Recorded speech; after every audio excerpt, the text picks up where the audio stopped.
crafts of raw lacquer in China have a history of 500 years. Porcelain repaired with raw lacquer won't dry out, no matter how long it takes. In fact, the longer it goes by, the stronger it gets.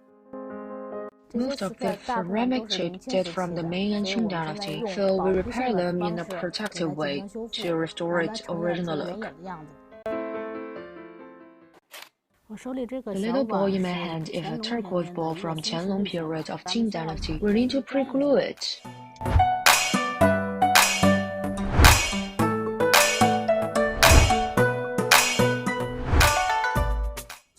Repairing porcelain with raw lacquer has been used since the Ming dynasty.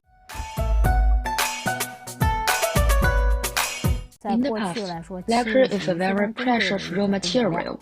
Only some royal family would choose lacquer to repair objects. The best thing about it is that it can put broken pieces of the porcelain back together. Mirroring evenly around the edge of the porcelain, a thin layer would do it. I have been learning this craft for about 5 years. I repair some small things at the beginning. Now, gradually choose larger objects.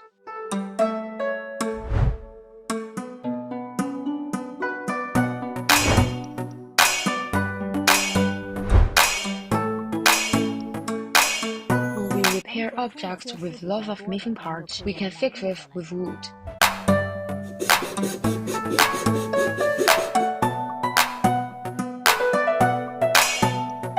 Damaged and irregular ones can be filled with silk cotton.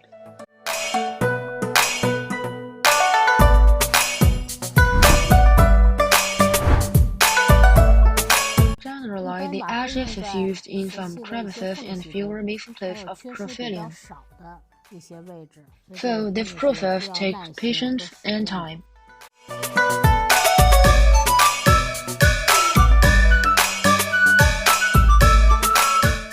Some of the filling material must be continuously polished in order to make it fit perfectly with the porcelain.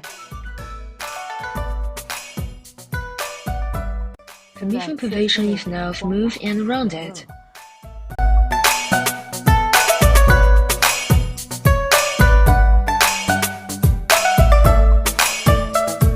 The polishing paint is evenly applied on the surface of the paint. By this way, we can place a layer of gold dust or silver dust on it to make a decoration. This process of fixing is like making a dialogue with the ancient world. It's like touching history. Also help us learn more about the culture of ceramic, even Chinese traditional culture. My wish is to make these intangible heritage crafts not just stay in the intangible heritage list. I hope it will be accepted by the public. Old crafts can also play a new role.